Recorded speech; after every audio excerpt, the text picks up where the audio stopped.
The rise of brutality in today's America.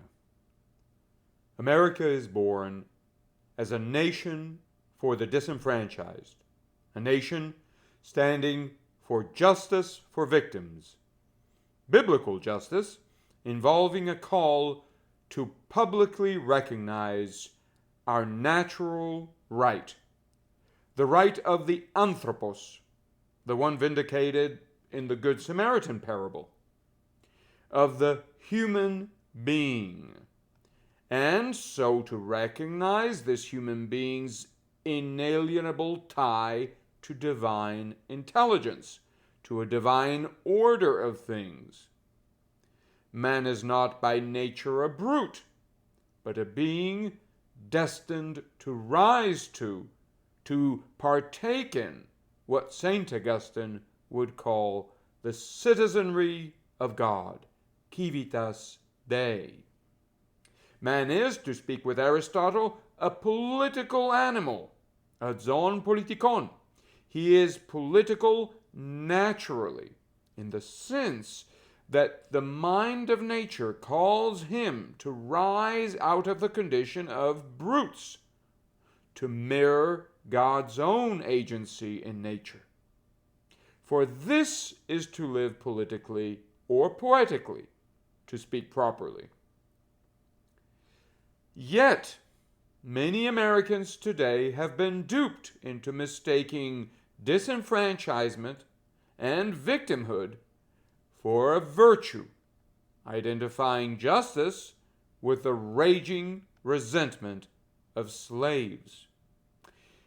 The classical distinction between the slave by convention and the one by nature is all but forgotten, almost ubiquitously obscured. The slavish nature is vindicated, rather than the noble one that has been accidentally mistaken and treated as base. The base in itself is cherished, rather than the unjustly debased. To be precise, the distinction between the two tends to pass unnoticed. As a result, we see no need to face the challenge of ascending to classical excellence, arete, as the Greeks put it.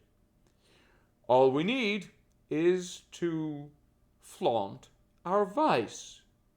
And in our vice, or rather in its flaunting, we seek our new virtue. In exposing my own vice, I am no longer shameful, but brave, supremely brave, beyond any need for shame. This is where I can begin to shame all those who are not with me in glorifying baseness. Crowds of lustful brutes emerge to shame anyone who stands out as anything more than a lustful brute. How dare he? How dare he pretend to be better than us? Let us all be equally stupid, and make it our preeminent business to package our stupidity as wisdom.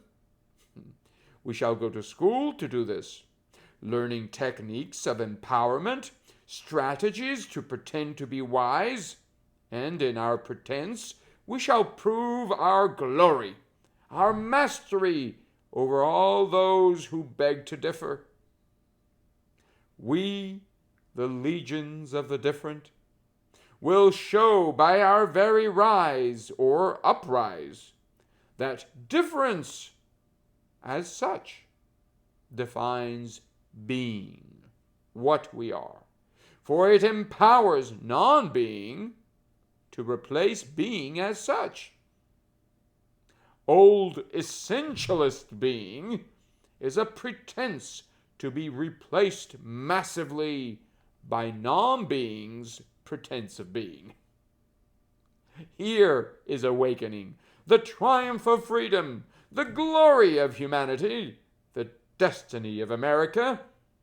The old pretense is to be replaced entirely by a new pretense that knows in its heart that there is no God, or that God is but a symbol of the glory of brutes. So let us be stupid, but at the same time, let us learn to repackage stupidity as intelligence. All we need is, well, words and bodies monopolize to serve the cause of violence, which is what the violent defense of stupidity really is.